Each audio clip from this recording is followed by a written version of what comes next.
Comparing decimal fractions. So far we have learned how to read decimals and how to write decimals. And the next step that we need to know is how to compare decimals so that we can decide which decimal is greater than or which is less than, or the decimals equal.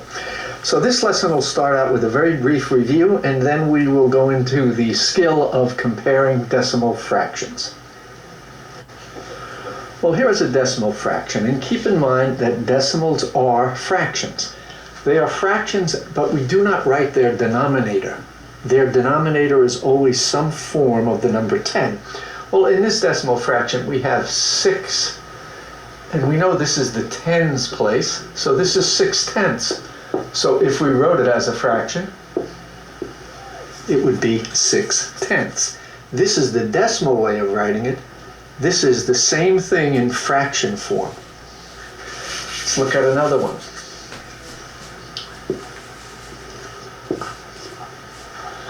Well, we have the decimal 2/7.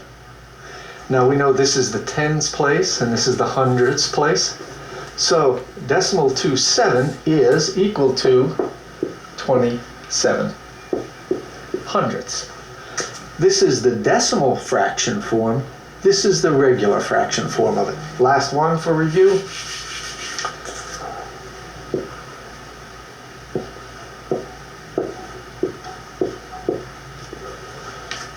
Okay, now here we have a mixed decimal. We have a whole number, decimal point, and then 3 places. Well, we know this is 5. The whole number is 5. And now we have 10 hundredths thousandths. So we know the denominator is 1,000, and the number is 47 because there's nothing in the tens place, so it's 47. So 5 and 0.47 in decimal form is equal to the fraction 5 and 47 thousandths. Okay, now we'll go on to the skill of comparing decimal fractions. Well, let's take a look at this problem. It says which decimal is bigger, 0.09 or 0.3? Well, when we're going to compare decimals, what we want to do is we want to make the denominators of both decimals the same. Well, here, this is in the hundredths place. This is in the hundredths place. But this is the tenths place. So let's put a 0 here. Now I have tens hundredths and tens hundredths. So now this decimal is 9 hundredths. And this decimal is 30 hundredths. Now, when we change it like that, it becomes very easy to see that 30 hundredths is larger than 9 hundredths.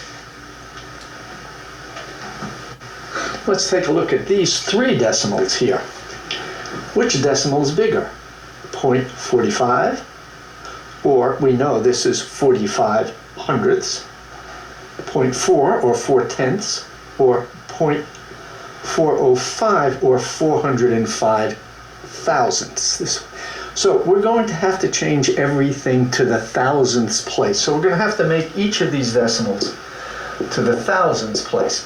Well, this is already in the thousandths place. So this is 405 thousandths. That stays the same. But if we want to change this to the thousandths place, this is tens, hundreds, thousands, so we have to put 2 zeros. So this would be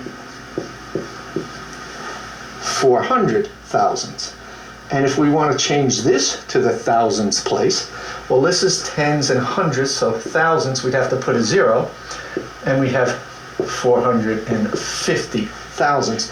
Now, when we change each of these to the thousandths place, it becomes obvious that 450,000 is bigger than 405,000 and 400,000. So,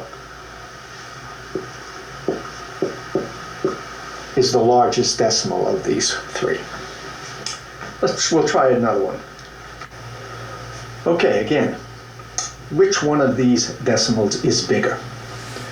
Well, we're comparing two decimals. We have one, this is 7/10 because it's in the tenths place, and this is 75/100.